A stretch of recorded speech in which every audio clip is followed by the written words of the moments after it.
Lock हो गया।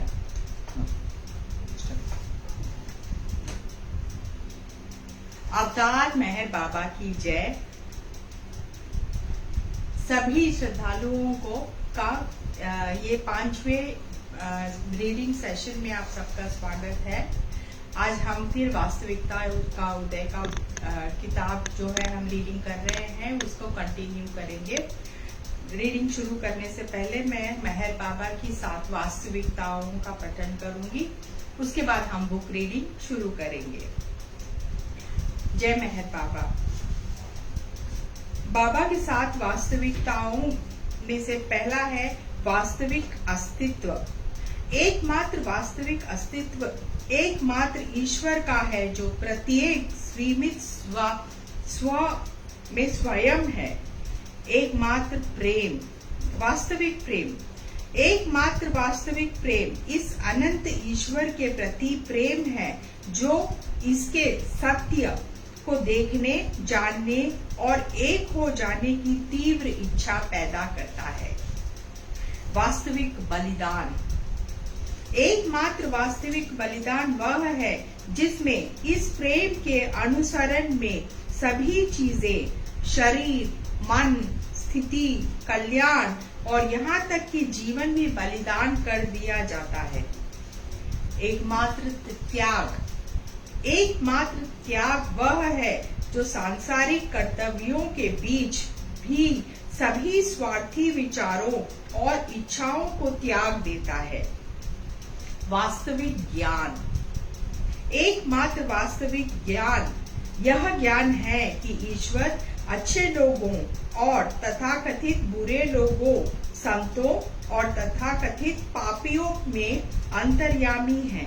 इस ज्ञान के लिए आपसे अपेक्षा की जाती है कि आप परिस्थितियों की मांग के अनुसार समान रूप में सभी की मदद करें, बिना किसी पुरस्कार की उम्मीद किए, और जब किसी विवाद में भाग लेने के लिए मजबूर किया जाए तो शत्रुता या घृणा के मामूली निशान के बिना कार्य करें। प्रत्येक के लिए भाईचारे या बहन की भावना के साथ दूसरों को खुश करने का प्रयास करना। मन, वचन या कर्म से किसी को हानि ना पहुंचाएं, उन्हें भी नहीं जो आपको हानि पहुंचाते हैं। वास्तविक नियंत्रण, कम इच्छाओं के लिप्त होने से दूर करने के लिए इंद्रियों का अनुशासन ही एकमात्र वास्तविक नियंत्रण है, जो अकेले ही चरित्र की पूर्ण शुद्धता सुनिश्चित करता है। वास्तविक समर्पण, एकमात्र वास्तविक समर्पण वह है जिसमें किसी भी प्रतिकूल परिस्थिति से शांत बनी रहती है और व्यक्ति हर प्रकार की कठिनाई के बीच ईश्वर की इच्छा के प्रति पूर्ण शांति के साथ समर्पित हो जाता है। ये थे बाबा के 7 वास्तविकताएं। अब हम आगे चलते हुए वास्तविकता उदय का पठन शुरू करेंगे, क्योंकि आज हमको 10 पेज तक का पठन करना है। मैं रीडिंग शुरू करती हूँ। अगर किसी को कोई प्रश्न हो तो आप कमेंट सेक्शन में लिख सकते हैं। जस्ट टू इंट्रोड्यूस, ये बुक जो है मेरी स्टोरी है, और इसमें जो स्टोरी है, स्टोरी के साथ साथ जो मेरे को बाबा से सीख मिली है, जो मैंने बाबा से सीखा है, उसको मैंने एक चैप्टर के रूप में लिखा है। तो आप लिखेंगे कि थोड़ी स्टोरी चलती है और थोड़े लर्निंग्स चलते हैं। इसे आप अपने आप को, जो आपके लिए ये संबंधित है, आप उसको आपके लिए जो भी एप्लीकेबल है उसको आप ध्यान में रखिए, और may be that will help you, वो आपको जरूर मदद करेगा। तो आज का चैप्टर हम शुरू करते हैं, आध्यात्मिक उन्नति। अब मेरा जीवन बदल गया, भय समाप्त हो गए और सीखना सरल हो गया।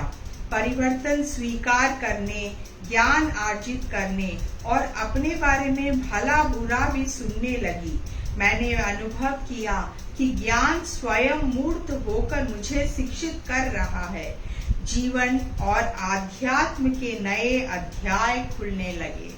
तो ये वाला जो टाइम था ये बहुत लर्निंग का टाइम था।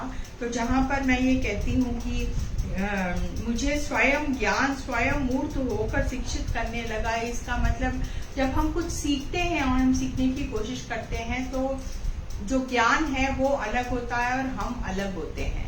पर जब हम कुछ ठीक से और एक मन होकर अगर बराबर सीख जाएं उसको, तो वो जो शिक्षा है, जो ज्ञान है, वो और आप जो कि आप सीख रहे हैं, वो और ज्ञान एक हो जाता है।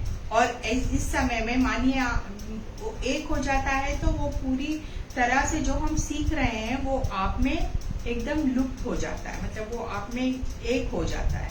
सो ये वाला सीख जो ये हाईएस्ट टाइप ऑफ लर्निंग है, ये हाईएस्ट टाइप ऑफ इसको सीखना कहते हैं।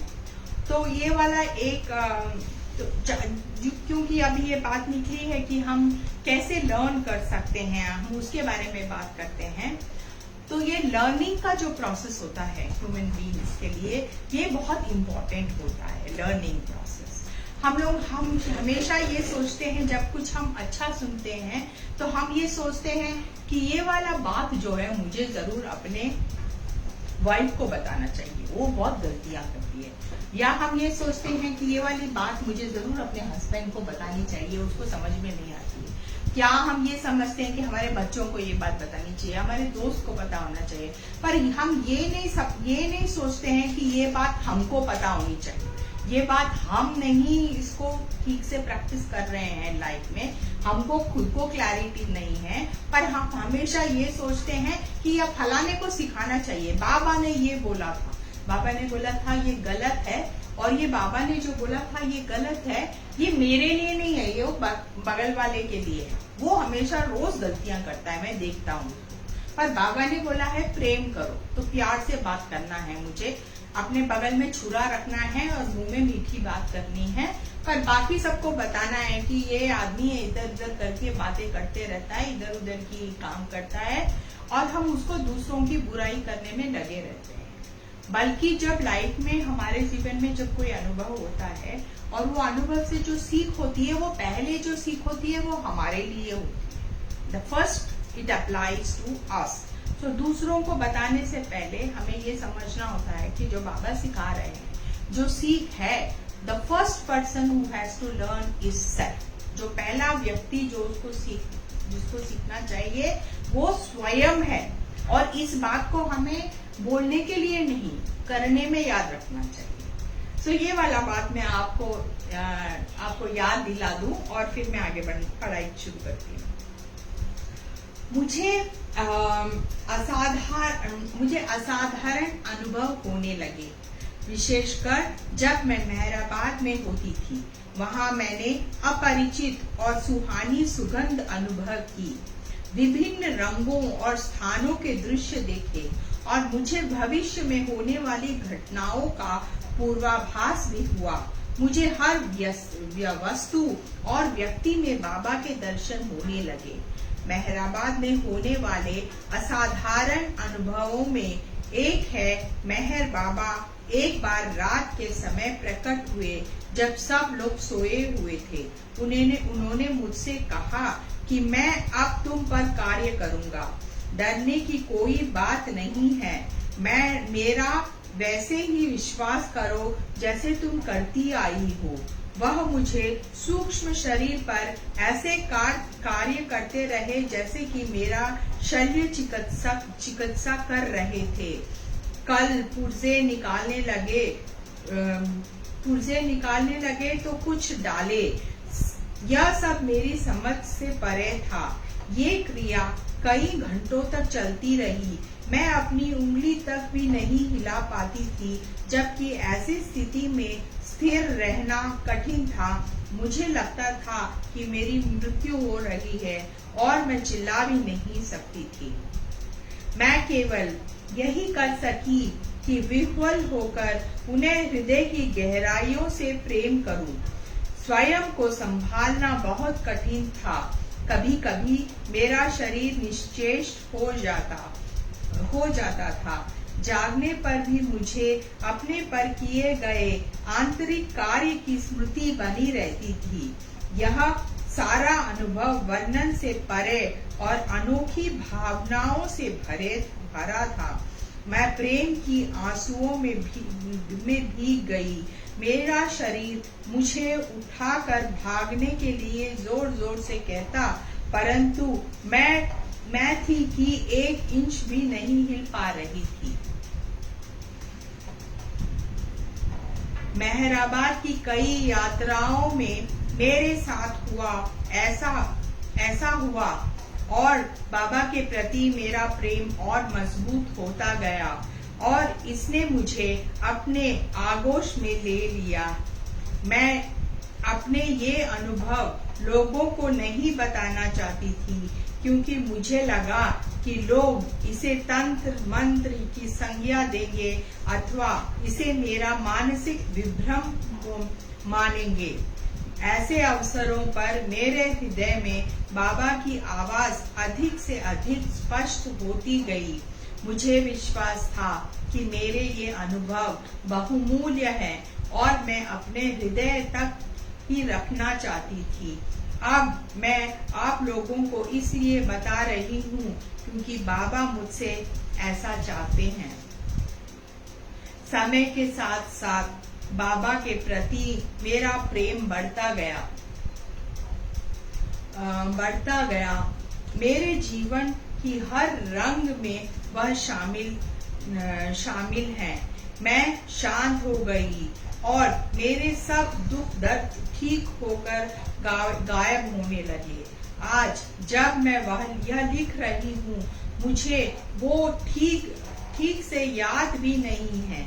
ऐसा नहीं कि भूतकाल में यह सब परेशानियां नहीं थी, परंतु अब इनका कोई महत्व नहीं। बाबा के साथ मेरा संबंध इतना मजबूत हो गया कि मैं मेहराबाद जाती थी तो सुखद स्मृतियों में खो जाती थी और वापस लौटने पर ऐसे उदास रहती कि जैसे मैंने कुछ खो दिया हो। उस वक्त मैं मुंबई में रहती थी और हर 3 महीनों में मेहराबाद जाती थी। मुझे अपने वास्तविक रूप तक पहुंचने की तीव्र इच्छा थी। मेरे बच्चे अभी छोटे थे, परिवार और नौकरी की भी जिम्मेदारियां थी। मैं इन सब से संतुलन बनाने का भरसक प्रयत्न कर रही थी, परंतु ऐसे कठिन समय में बाबा का साथ मिलता रहा तो यह संघर्ष भी आसान बन गया। बाबा मेरे परम मित्र बन गए और मैं कभी भी उनसे बात करती और वह उत्तर देते। बालक की भांति मैं उनसे जीवन और आध्यात्मिक पहलुओं पर प्रश्न पूछती और वह धैर्यपूर्वक सभी का उत्तर देते। वह सदैव मेरे संग बने रहे, इसलिए उनसे वियोग का अनुभव नहीं करती थी। दिन प्रतिदिन उनके प्रति मेरा प्रेम बढ़ता गया। अन्य लोगों से भी मुझे प्रेम मिलने लगा। जीवन आसान लगने लगा, हालांकि कठिन परिश्रम करना पड़ता था। हर कदम पर बाबा के साथ मिलता रहा।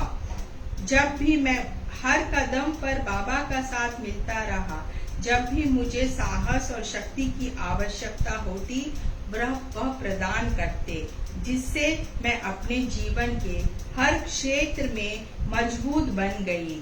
मैं अंतर्ज्ञानी बन गई और जिसके कारण अपने काम में प्रभावी और कुशल हो गई। फलस्वरूप मैं अपनी पारिवारिक जिम्मेदारियां पर ध्यान दे सकी। मेरी पहचान एक सक्षम और आत्मविश्वासी महिला की बनने लगी। मुझे अनुभव हुआ कि बाबा मेरा जीवन सरल बना रहे हैं ताकि मैं अपना ध्यान उन पर केंद्रित कर सकूं। कई मौकों पर कार्यस्थल पर मुझे ईमानदारी पर डटे रहने की परीक्षा भी देनी पड़ी। इस गुण को बनाए रखने के लिए विरोध भी करने पड़े। इसी वजह से मुझे अपने व्यक्तिगत जीवन में कुछ अस्थायी मुश्किलों का सामना करना पड़ा, क्योंकि कुछ रिश्ते दांव पर थे। पहले मैं रिश्तों को बचाने के लिए अपने उद्देश्यों को छोड़ देती थी। अब मैं परवाह नहीं करती थी कि रिश्ते रहें या नहीं, परंतु उस सच का साथ नहीं छोड़ती जो बाबा ने सिखाया है। ये लास्ट पैराग्राफ था इस अध्याय का।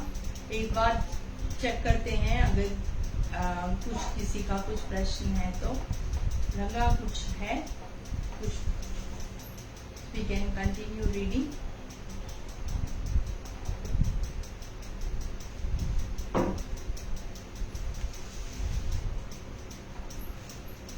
ओके,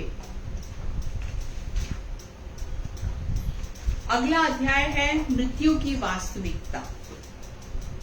अब इस अध्याय में काफी कुछ मृत्यु के बारे में जो कि हम नहीं बात करना चाहते, मृत्यु के बारे में कोई नहीं बात करना चाहता, पर उसके बारे में बहुत कुछ चर्चा बाबा के साथ हुई है और बाबा ने बहुत कुछ सिखाया है इसके बारे में। तो जब मैं आपके पढ़ के सुनाऊंगी तो आपको भी शायद आपके भी कई सारे जो प्रश्न हैं उनका आंसर आपको भी मिलेगा। ये जो मेरी पिछली जो अभी हम लोगों ने रीडिंग की है वो मेरा स्वयं का अनुभव है, जो कि मैं विजुअलाइजेशन में ये सब देख सकती हूँ कि तब क्या हुआ था, वो टाइम में वो सब क्या हुआ था।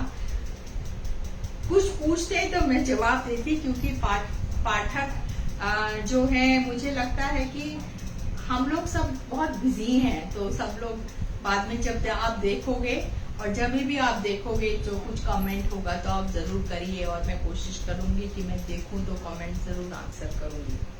तो अब आगे चलते हैं। मृत्यु की वास्तविकता।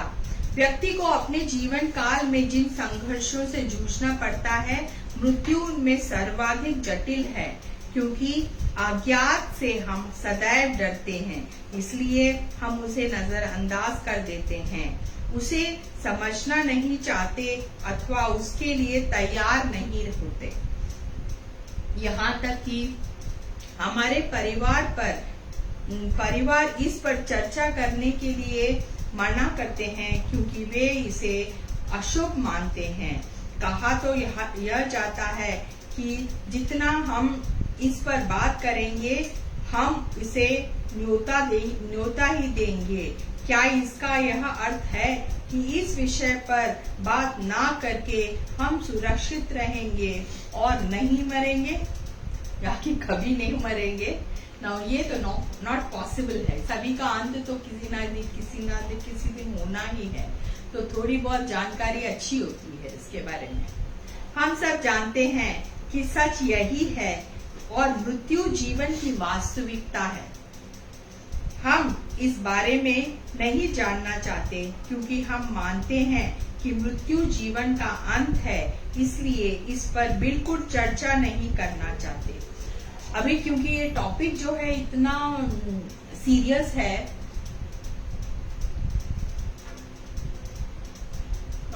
क्योंकि ये टॉपिक जो है इतना सीरियस है कि मैं आपको उदाहरण देने लगूं या इधर उधर की बातें करूं तो आपको शायद ये लगा कि आगे पढ़ के सुनाओ क्या बोलना चाहते हैं, क्योंकि टॉपिक ही सीरियस है। तो थोड़ा पढ़ लेते हैं, थोड़ा समझते हैं कि आखिर इसके बारे में क्या लिखा हुआ है, और फिर शायद कुछ चर्चा भी करें। तो आगे बढ़ते हैं। मृत्यु क्या है? जब हम मर जाते हैं तो शरीर समाप्त हो जाता है, परंतु और कुछ बदलता नहीं। मृत्यु नाटक में की जाने वाली एक ऐसी भूमिका के समान है जिसमें भूमिका समाप्त होते ही मंच के पीछे जाना होता है ताकि अन्य भूमिका की तैयारी कर सके। जिस पात्र का अभिनय किया जाता है उससे जुड़ी यादें और उनकी छाप हमारे मन पर भूमिका समाप्त होने और मंच के पीछे जाने पर भी बनी रहती हैं। वहां उन अच्छी बुरी यादों और अनुभवों को कुछ समय के लिए पुनर्जीवित करके देखा जाता है। ठीक वैसा ही होता है जब आत्मा शरीर छोड़ देती है। जब हम इस जीवन के पूरे अनुभव पाकर शरीर छोड़कर आत्माओं के लोक चले जाते हैं, तो आत्मा पर जीवन पर पड़े ये संस्कार साथ जाते हैं और विलोकन करते समय प्रबल हो जाते हैं। मृत्यु के पश्चात हम एक समानांतर लोक यानी कि आत्माओं के संसार में पहुंचते हैं। यहाँ अनेक आत्माएं निवास करती हैं जो विभिन्न ग्रहों से यहाँ आई होती हैं।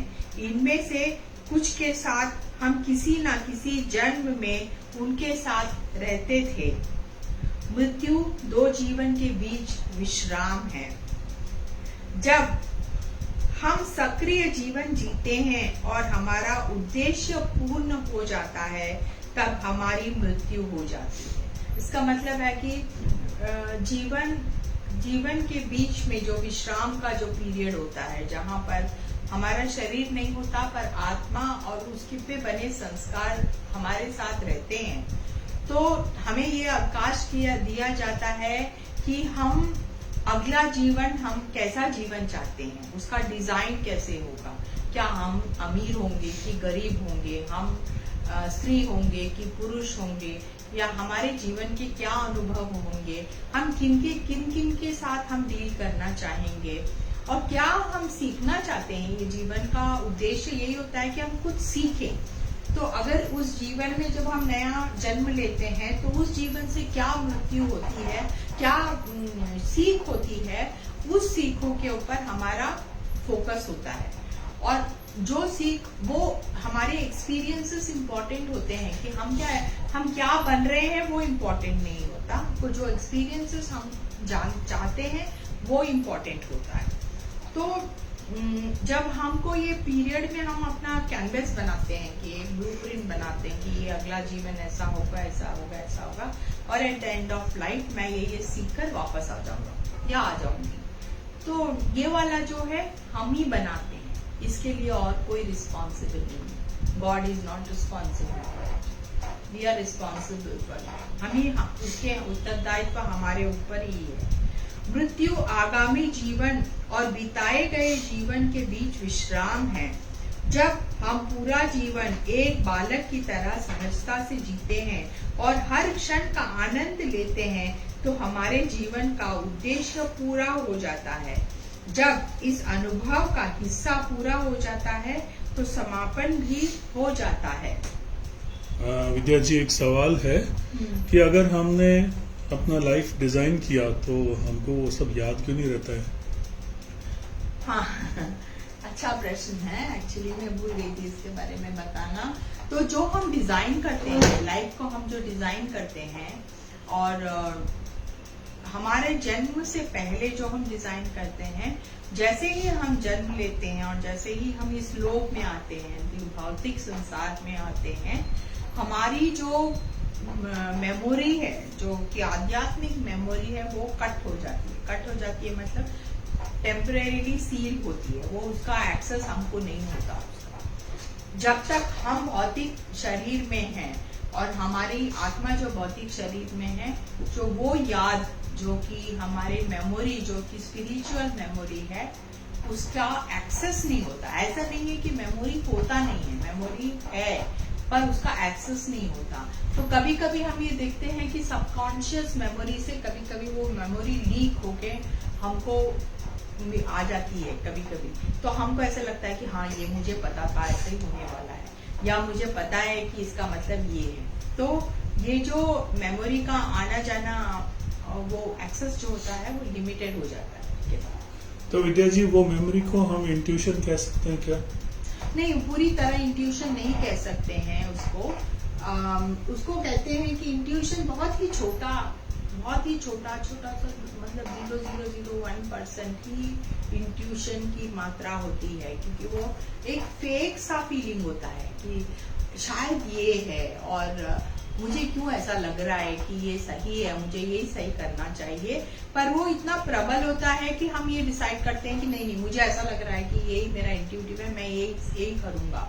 पर इसका मतलब ये नहीं है कि हमें सारी मेमोरी इंट्यूशन से मिल जाएगी। It is a very small portion of that memory intuition.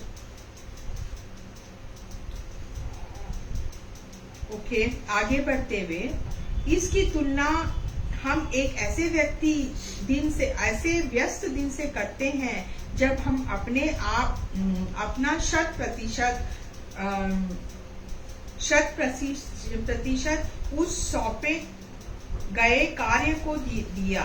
आपने दिन भर परिश्रम किया, रात आने पर आप सोने चले गए।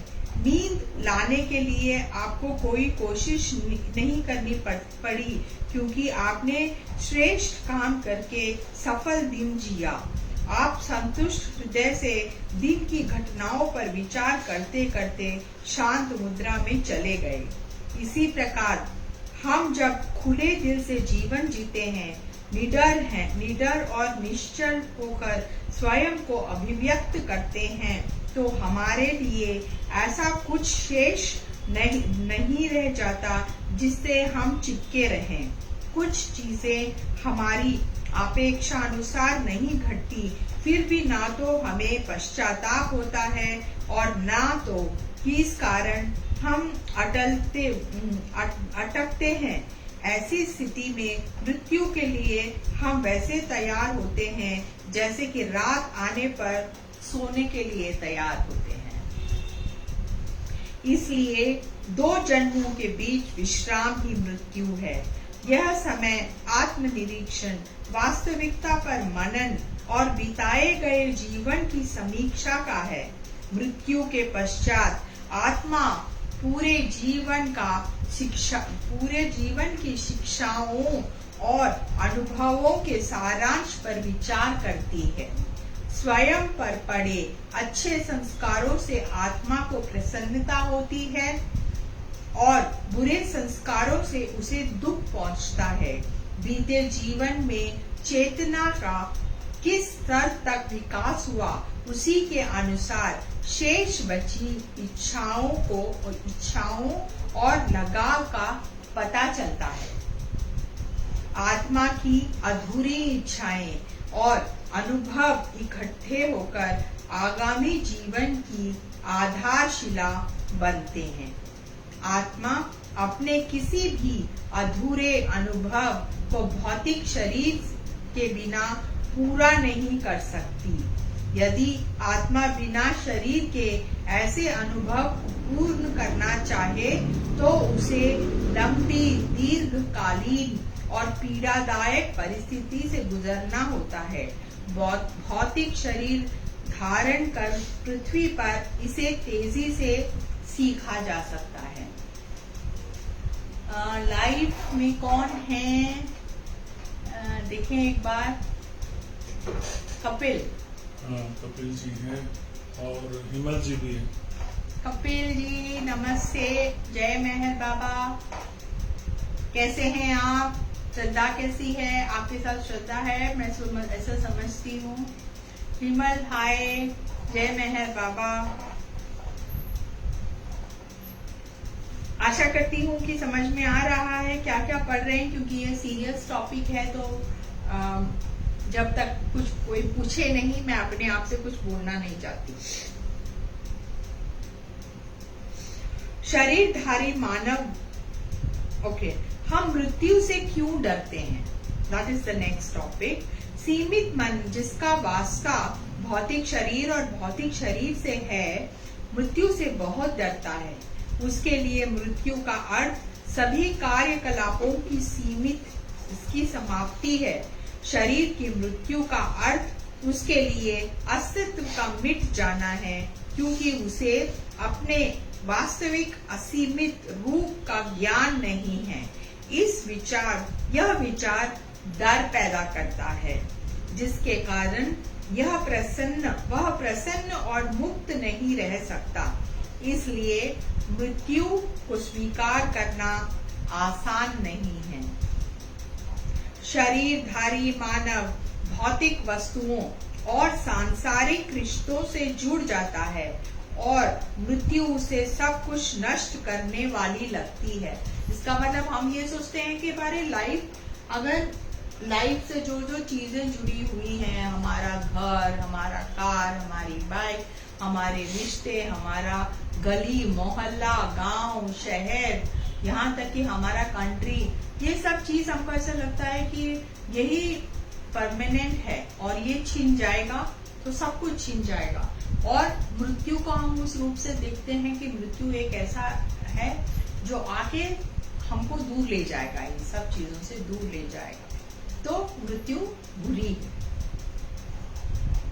शरीरधारी मानव भौतिक वस्तुओं और सांसारिक रिश्तों से जुड़ा रह जाता है और मृत्यु उसे सब कुछ नष्ट करने वाली लगती है।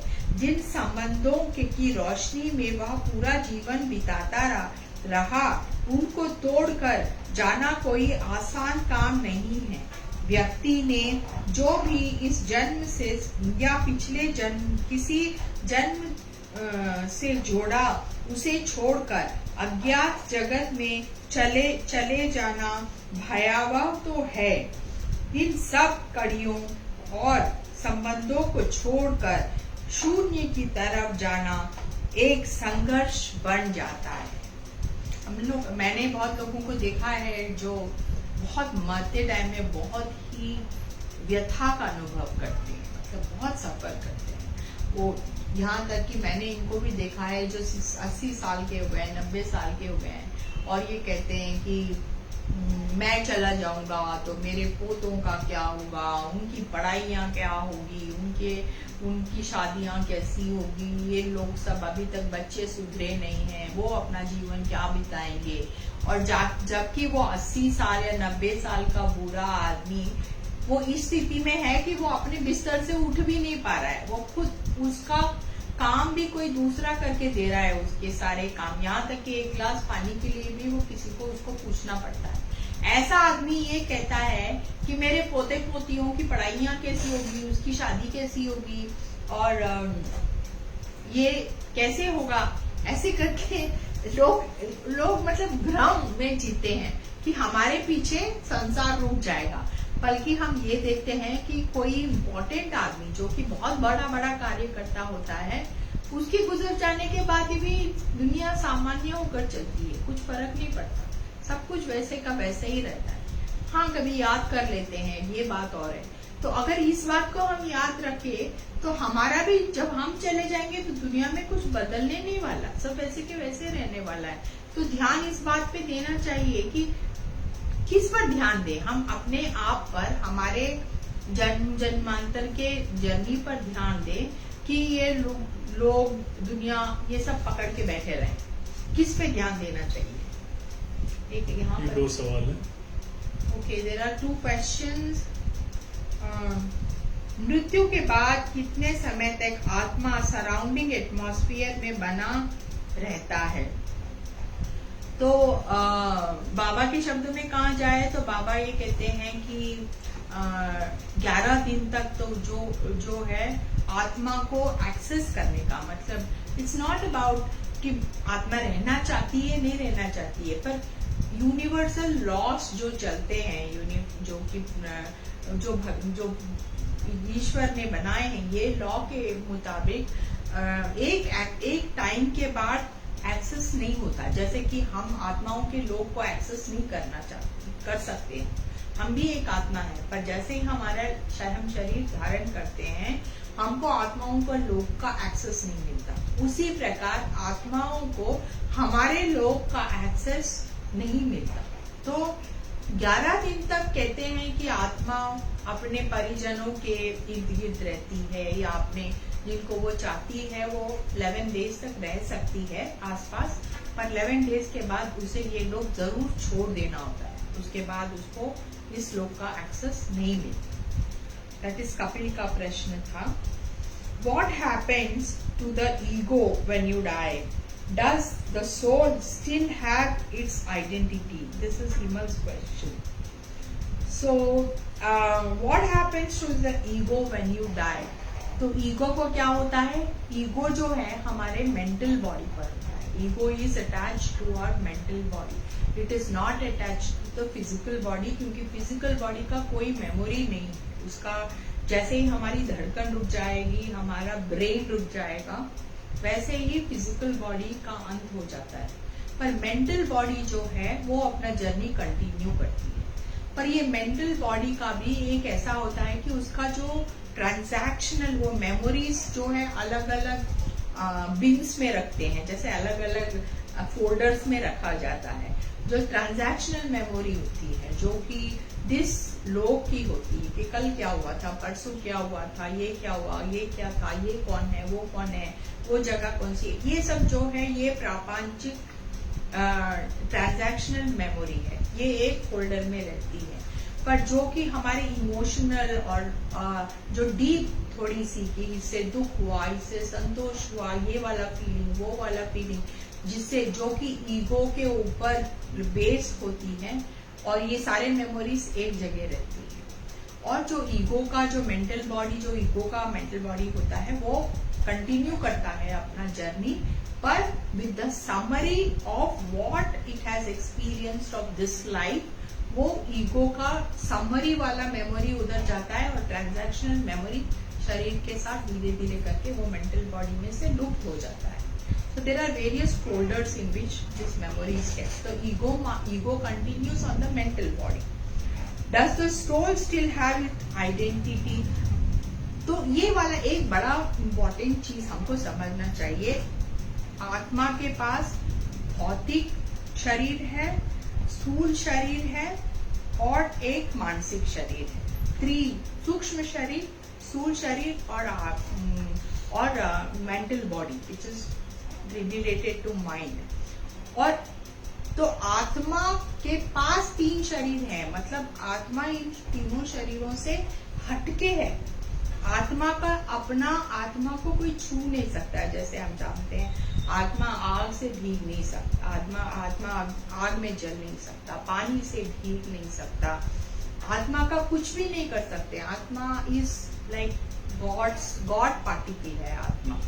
तो एज इट इज आत्मा को कुछ नहीं होता, पर आत्मा के जो 3 शरीर हैं उनके ऊपर सारे संस्कार लगते हैं और उसी के ऊपर सारा काम होता है.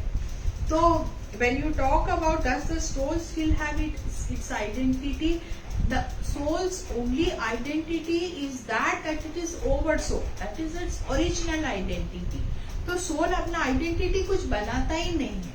शरीर अपना आइडेंटिटी बनाता है, माइंड अपना आइडेंटिटी बनाता है. कुछ हद तक सूक्ष्म शरीर भी एनर्जी लेवल पर अपना एक आइडेंटिटी बनाता है, पर सोल का कोई आइडेंटिटी नहीं होता.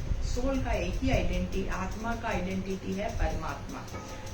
जब तक उसको परमात्मा का ज्ञान नहीं होता, because of sanskar, it thinks it is a drop soul, कि मैं अलग सोल हूँ.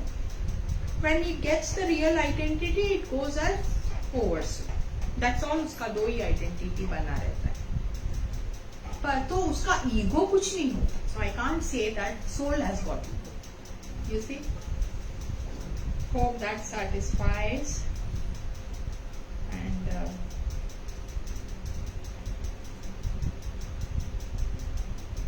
ओके, जय मेहर बाबा.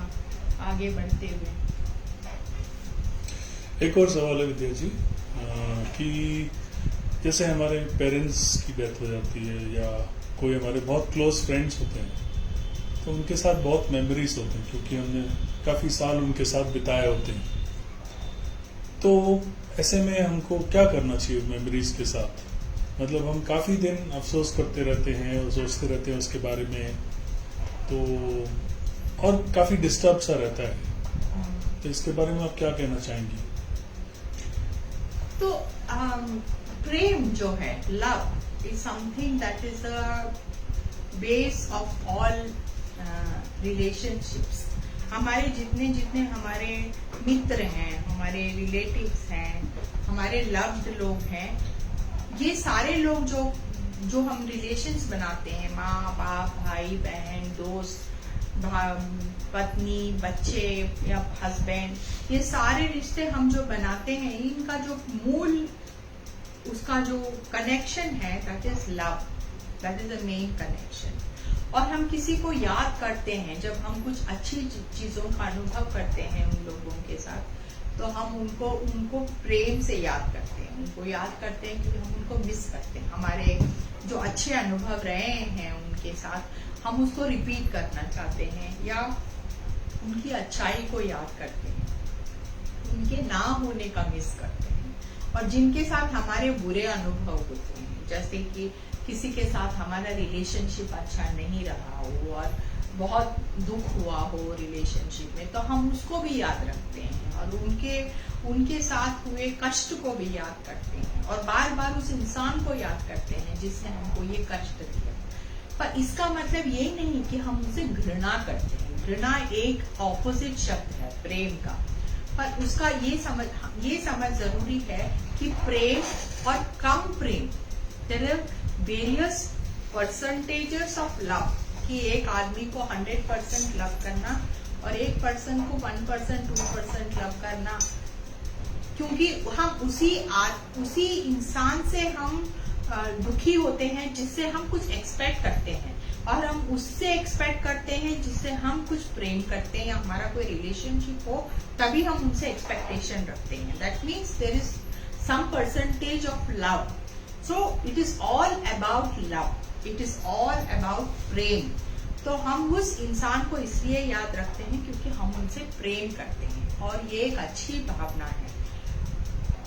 ओवरऑल अगर स्पिरिचुअल एंगल में देखा जाए तो किसी के ऊपर भी, किसी शायद इंसान रहने दो या कोई भी चीज रहने दो, प्रेम इतना प्रेम करो कि हम अपना लाइफ को डिस्टर्ब करें, that is not going to help. क्योंकि हमारा आध्यात्मिक प्रगति जरूरी है, कि ना कि प्रेम के बंधन में फंस कर, उसमें उलझ कर हम उसमें फंसे रहे और उसी को दुखी होते रहे या खुश होते रहे, उससे कोई फायदा नहीं है। तो आध्यात्मिक प्रगति के ऊपर ध्यान देना और ये याद रखना कि ये संसार जो है is unreal and God is real.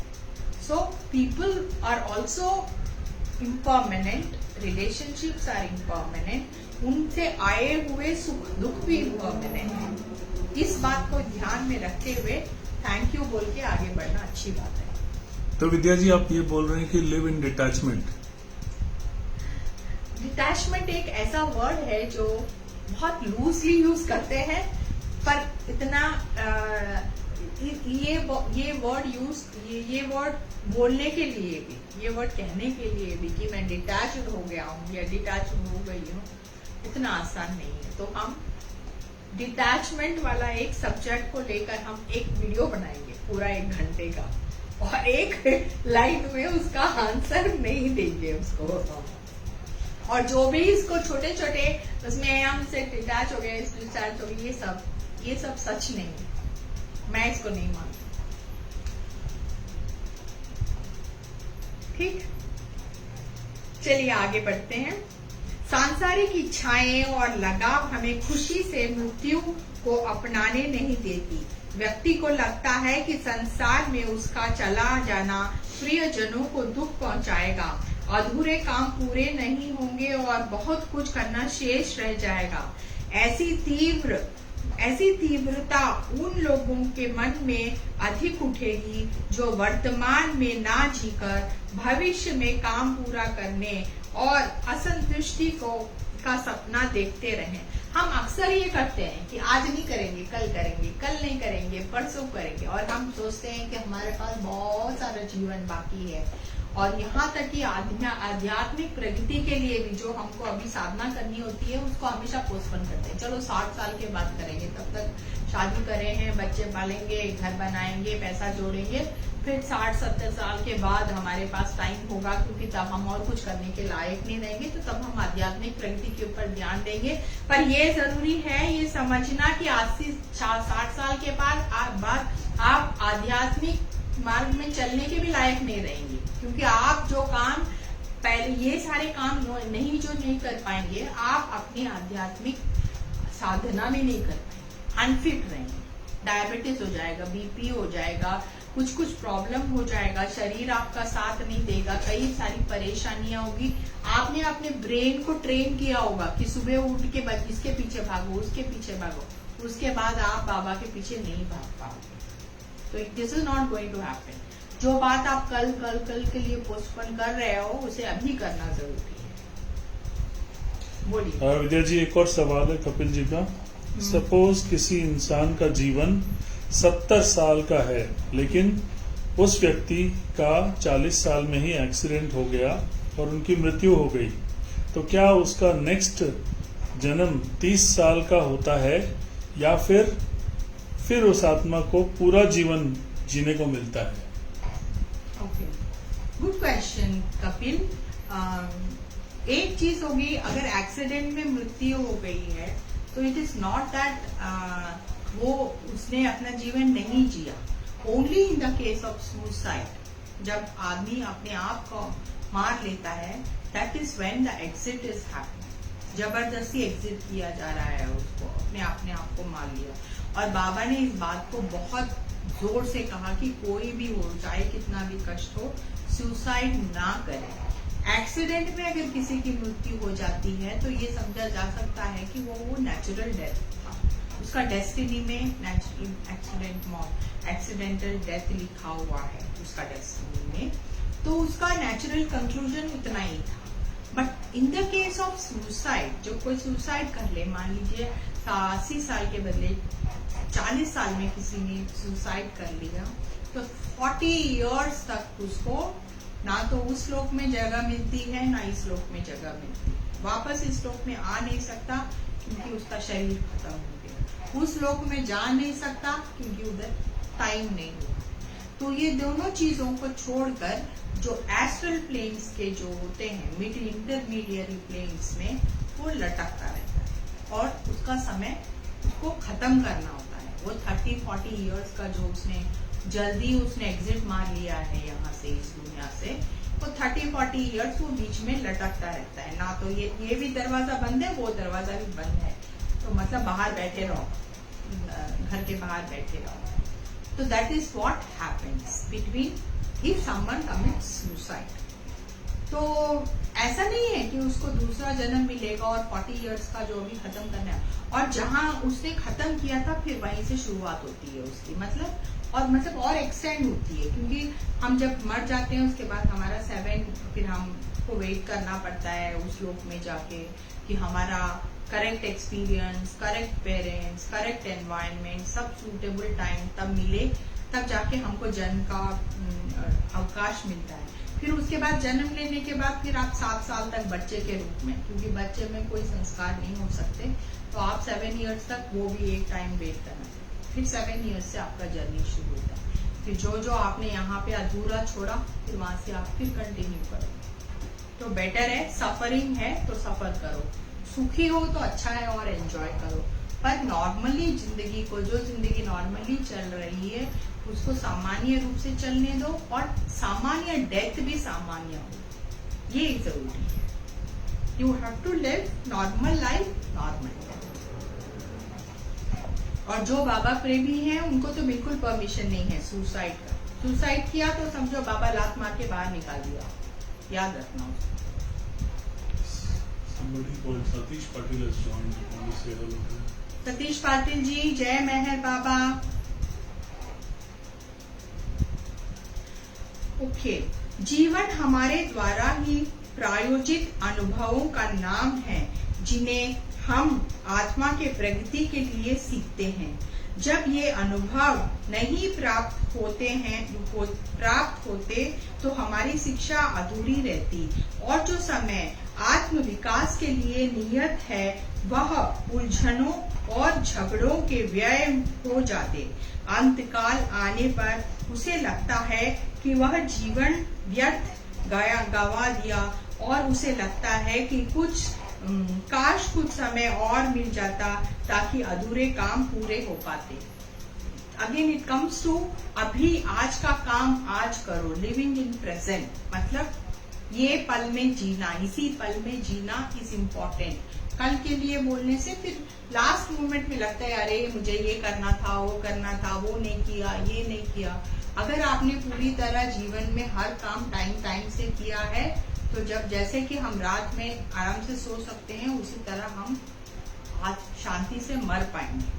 तो अब ये पूरा जीवन जो है एक शांतिपूर्ण मरण का प्रिपरेशन है, ताकि हमारा अगला जन्म ना हो पहले तो, अगर हो भी तो एक मतलब विथ ग्रोथ, उन्नति के साथ एक बेटर लाइफ हो, उस पे ध्यान हो। मृत्यु के पश्चात क्या होता है? जब किसी की मृत्यु होती है तो शरीर भौतिक संसार में रहता है और आत्मा मन के साथ सूक्ष्म लोक में पहुंच जाती है। यह सूक्ष्म लोक अंतिम मंजिल नहीं बल्कि बीच का एक पड़ाव है। आत्मा जब इस लोक में पहुंचती है तो उसका स्वागत करने के लिए कई प्रियजनों की आत्माएं आती है। ये प्रियजन इसी जन्म के भी हो सकते हैं और पिछले जन्मों के भी। यह सब इस बात पर निर्भर करता है कि आत्मा को उनसे कितना लगाव था और जीवन में उसने अपने चेतना कितना विकास किया था। यहाँ कुछ वक्त बिताने के बाद आत्मा अपने संस्कारों के अनुसार अन्य लोगों की ओर जाती है। इस जीवन काल में आत्मा द्वारा भोगे अनुभवों की छाप को मेहर बाबा ने संस्कार बताया। यह यात्रा भी बहुत महत्वपूर्ण है क्योंकि आत्मा कहीं क्षण भर भी रुकती है तो अपना कर्मों की गति के कारण ही वह ऐसा कर सकती है। उदाहरण के लिए आत्मा पर पड़े अच्छे संस्कार उसे आनंददायक स्थान पर ले जाते हैं जहां वह अपनी चेतना के अनुसार प्रसन्नता अनुभव करती है। दूसरी तरफ अगर आत्मा पर उदासी अथवा क्रोध के संस्कार है तो वह उस स्थान पर जाती है और अपनी चेतना स्तर के अनुसार दुख और पीड़ा भोगती है। इस प्रकार आत्मा विभिन्न क्षेत्रों से गुजरती हुई अंत में उस लोक पर पहुंचती है जिसमें उसकी चेतना की तरंगें मेल खाती हैं। आत्मा यहाँ कुछ ज्यादा समय रुकती है और गत जन्म के अनुभवों, शिक्षाओं आदि का पुनरालोकन करके सार ग्रहण करती है। यह समय आत्म समीक्षा का है। गत जीवन के अधिकांश संस्कार यदि प्रेमपूर्ण और क्षमायुक्त रहे हो तो वह उसने वैसे जीवन जिया हो तो पूर्व संस्कार मिटने लगते हैं और आत्मा लंबे समय तक वास्तविक रूप में रहती है। यहाँ यह समझना महत्वपूर्ण है कि आत्मा का मूल स्वरूप शुद्ध है और दैवी है, परंतु पिछले अनुभवों से मिले संस्कार आत्मा के गुणों को ढक देते हैं। व्यक्ति जितना अधिक आत्मा के मूल गुणों जैसे प्रेम, दया आदि को अपनाकर प्रसन्नता से जीता है, उतना अधिक वह आत्मा के शुद्ध स्वरूप के निकट रहता है। फिर भी यह आत्मा के पूर्ण शुद्ध स्वरूप में तब तक नहीं पहुंच पाता जब तक आत्मा पर पड़े संस्कार पूरी तरह मिट न जाए। यहाँ आत्मा बहुत पीड़ा अथवा आनंद का अनुभव तब तक करती है जब तक सारे संस्कार और अनुभव खत्म नहीं हो जाते। इसके आगे संस्कारों पर कार्य होना बंद हो जाता है और आगे आत्मिक विकास रुक जाता है। आत्मा यहाँ अपनी इच्छानुसार और प्रकृति के हिसाब से पीड़ा अथवा आनंद भोग सकती है।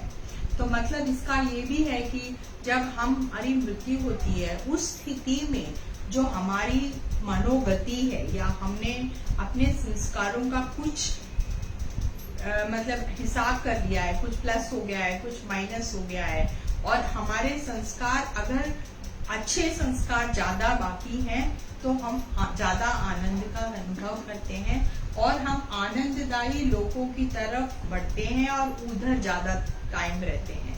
पर इधर जाने के बाद भी ऐसा नहीं है कि ये वाला कह सकते हैं कि एक स्वर्ग में होने की स्थिति है। ये उधर भी हम परमानेंटली नहीं रहते, उसके बाद भी हम निकलकर आगे की यात्रा जरूरी है कि जब तक हमारे को पूरी मुक्ति ना मिल जाए हमको जन्म मरण के चक्कर में वापस आना ही होता है। आत्मा को यहाँ खुली छूट है कि वह अपने एकत्रित संस्कारों को खर्च करने के लिए अपनी भविष्य की योजना बनाए। आत्मा आगामी जीवन की रूपरेखा बनाती है। एकत्रित संस्कारों को खर्च करके शिक्षा लेने के लिए लोग चुनती है। हालांकि आत्मा यह सब अपनी स्वतंत्र इच्छा के अनुसार करती है, परंतु यह अनुमान नहीं होता कि वह सर्वशक्तिमान ईश्वर की बड़ी योजना के प्राकृतिक नियमों के सामंजस्य स्थापित करती है के अनुसार ही कर सकती है। इस प्रकार आत्मा की व्यक्तिगत योजना ईश्वर की दैवी योजना का भाग ही होती है। इसका मतलब अगर हम छोटा प्लान बनाते हैं तो जो डिवाइन प्लान है वो हमारा प्लान वो डिवाइन प्लान में बराबर फिट हो, वो नेचुरली ही ऐसा होता है। आप डिवाइन प्लान के बाहर जाके कुछ नहीं प्लान बना सकते automatically, because drop soul is part of over soul. The design that is made by drop soul is within the scope of the over soul design. या नंगा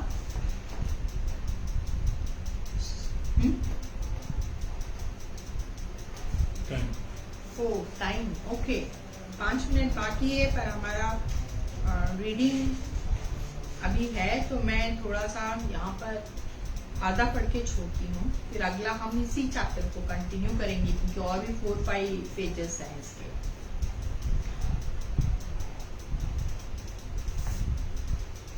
दैवी योजना इतना व्यापक है कि संपूर्ण सृष्टि पूर्ण सामंजस्य और संतुलन के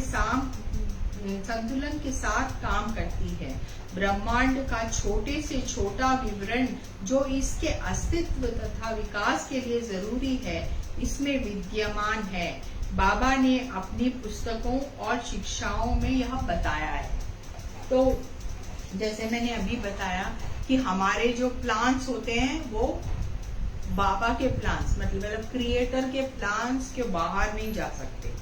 तो अगर हमारा 84 लाख का लाइफ एंड डेथ्स है और हम एक लाइफ में इतना एक्सपीरियंस करना चाहते हैं, जो कि 84 लाख का डिजाइन है, वो पूरा ओवरऑल डिजाइन है, हम उसके ऊपर या उसके आगे या उसके पीछे कुछ नहीं कर सकते। हमारा डिजाइन उतना ही लिमिटेड है, हमारा स्कोप उतना ही लिमिटेड है ड्रॉप सोल का।